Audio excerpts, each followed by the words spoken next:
What's up, everybody? John Hoover, all Sooners, along with Ryan Chapman, Randall Sweet. Wow, 59-20. Oklahoma handles their business. What a bounce-back game for the Sooners tonight. We're at Owen Field.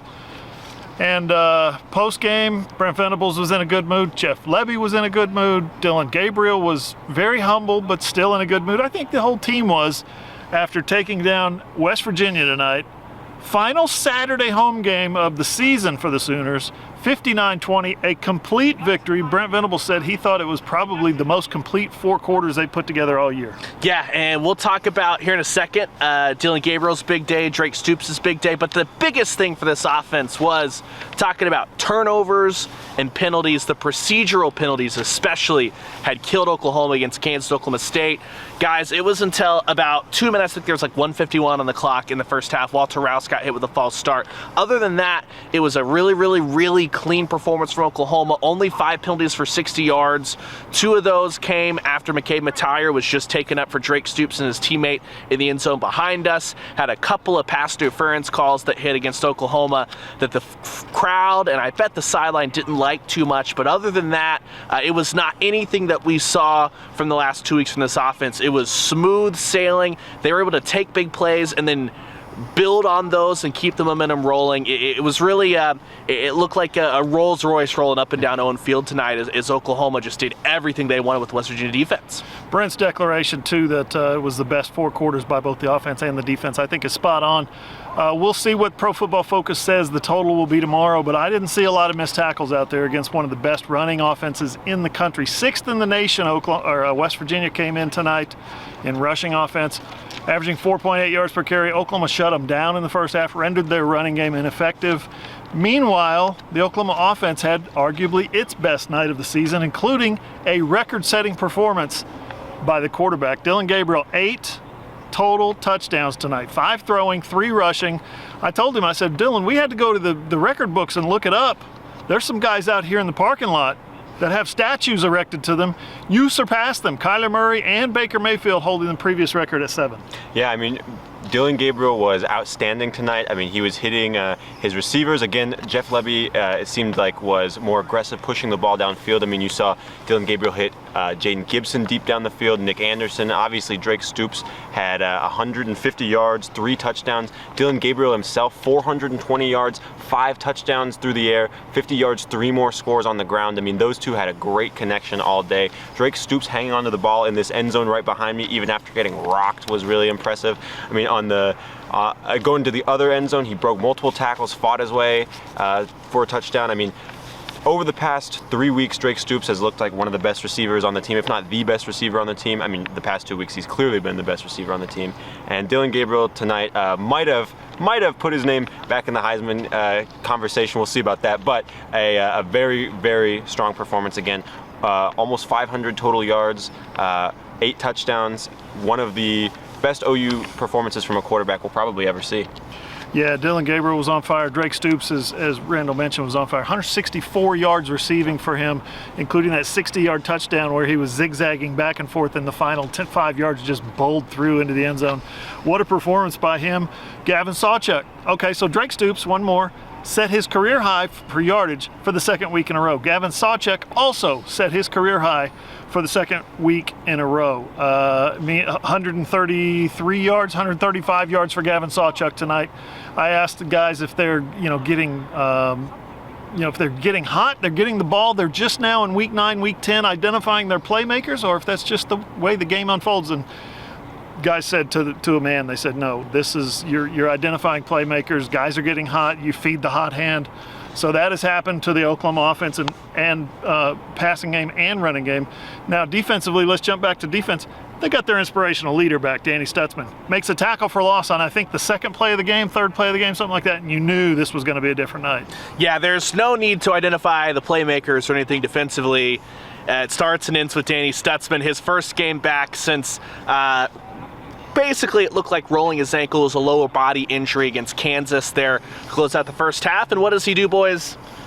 He leads the team with 8 total tackles. They slid Danny Stutzman over actually next to Kip Lewis. That way they get those two on the field at the same time. Brent Venables after the game praised Danny Stutzman, saying, hey, he's one of the few guys out there that can play multiple positions at a high level. And Danny, to his credit, when he was asked about that, he's like, yeah, I screwed up a lot of stuff. Took me 2 or 3 drives to really get going. But once they did, this defense was cooking, and they had yet another goal line stand here in the north end zone. You had the Texas game where they had that goal line stand. You almost had the goal line stand against UCF until the taunting penalty that gave them a fresh set of downs. No taunting today. Oklahoma got it done. Three straight stops after UCF started at the 3-yard line until UCF went to that shovel pass, and then it was just a horde of Sooners there to push the West Virginia attack back tonight. So another goal line stand. You had Kip Lewis tied second on the team, 7 tackles. Robert Spears-Jennings and Billy Bowman, those were the other 2 guys at 7 tackles.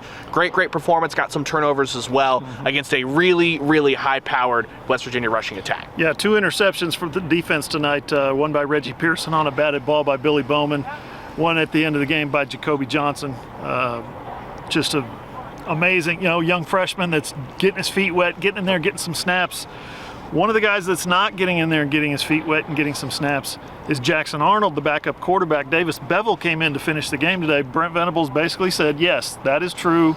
That is all happening. We are trying at this point to redshirt Jackson Arnold. Never know if you're going to need him. If they need him in the last 2 or 3 or 4 games, then they'll roll him out as needed. But as of right now, it's clear tonight. Obviously, the plan was to redshirt Jackson Arnold. Another guy that didn't play tonight. You know what? Let's back up a step. I skipped right over your last segment. And I was going to say this about Drake Stoops. 3 touchdowns tonight. Obviously, another career high. Someone else we sold short. 119 yards for Nick Anderson on 4 catches. He was big time. Yep. Austin Stogner had by far his best game of the year in a couple of years, probably 3 years. 4 catches for 69 yards for him, popped a 38-yard catch and run at some point. The march to 40 continues for That's Mr. right. Stogner. We're almost there. But when you talk about Drake Stoops, he gets popped in the helmet down here. They checked it for targeting. It wasn't targeting. We looked at the replay as well. It wasn't targeting. It was not a clean hit, but it wasn't targeting. But it's kicked off a kerfuffle, a scuffle in the end zone. Teams pushing and shoving, and the quarterback's in the middle of it. I loved every second of it. Down in that end zone, he bowled over a defender to get the last 5 yards and then spiked the football and drew a 15-yard penalty, which you can't spike the football. I mean, you can throw it down apparently, but you can't spike it. Randall was on the field for all this. He was taking all this in. There were fights, there were 15-yard penalties, and there were chants of SEC. Tell us about the atmosphere on the field, man. It's crazy. I mean, so obviously the Oklahoma fans were not happy with, there was a pass interference call. I believe it was on Woody Washington down here going towards this end zone behind me.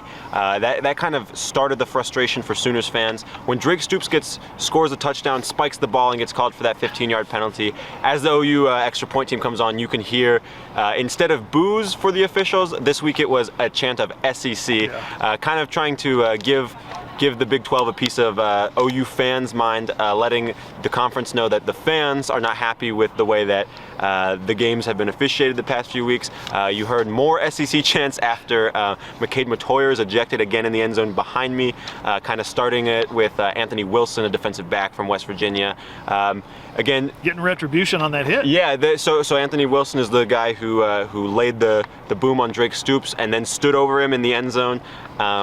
Drake Stoops after the game said, after getting scored on, staying over a guy, not how I would have handled that. So that Drake Stoops, ever the diplomat, but got his shot in there as well. He did, and on the next play, McCade Matoyer goes specifically after Anthony Wilson. On the PAT. On the PAT. It was interesting because, again, standing right there next to it, McCade Matoyer definitely went after him, there's no doubt about that. But Wilson does hit him in the face. He puts his hand right on his face mask after the whistle blows. A little bit of another tiff there. When Matoyer gets ejected, Wilson, I think, got an unsportsmanlike conduct penalty. The Sooner fans again started to rain down the SEC chants as the team goes back onto the field to kick to kick off. I apologize, not to kick the extra point. And again, OU fans, they wanted the officials on the field. They wanted the Big 12 Conference in general to know they're not happy with the way that this game, last week, the Kansas game have been officiated. And again, the call on Drake Stoops, the spiking call, probably the correct call. Weirdly, it was the best call they made. Yeah, not probably the right call. It was definitely a unsportsmanlike conduct penalty. You can argue the fight in this end zone, those kind of things happen in football, but again, OU fans not happy tonight. Brent Venables was not happy either. He had to go out onto the field. He went past the numbers this time, grabbed some of his guys, turned them around, said some choice words in their face, and, I heard them. And redirected. We got that straight out of Randall's mouth. He was standing there with the camera. Hopefully we got that on the highlights. You'll have to watch the highlights to see. Check the highlights and see. That's it for tonight. We're going to get out of here. We got a late podcast coming up. It's a 6 o'clock kick. It was a night game. Lots of LEDs, lots of flashing lights, lots of music, lots of sound, and lots of points for the Oklahoma offense. Coming up next, BYU. Seriously? Kick time is? 11 a.m. Unbelievable. 11 a.m. in Provo. That's 10 o'clock for those poor folks in the Mountain Time Zone. We'll be there. The three of us will be in Provo in Salt Lake City half of next week, at least the back half. We'll be here Monday for player interviews, Tuesday for Brent Venables interviews, and stick it with us, of course, throughout the week at AllSooners.com. For Ryan Chapman, for Randall Sweet, I'm John Hoover. See you guys.